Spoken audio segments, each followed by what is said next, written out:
What's up mga kalahi? Ito nga pala ay si Raja Hatsos na galing Thailand. Sinadya pa nga ito doon para sure na legit. At syempre, sumaglit lang ako doon at hindi na nagpaabot ng 24 hours dahil mayroon na. So ayun na nga. Ito nga pala ay Crying Tiger ng Thailand.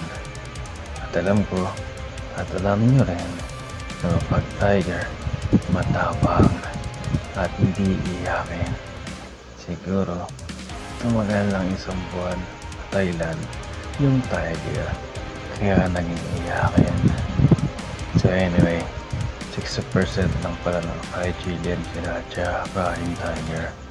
Kaya, tikman natin to. Lagyan tayo ng isang kutsara. Subukan natin kung gaano siya kalakas pagkasubo mo.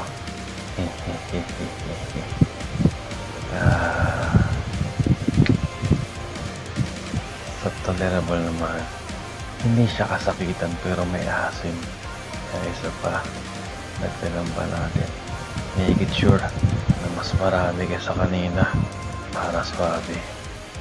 Kaya pagmasdan mahigi ang bawat pangyayari. Ang sakit pala. Paalam.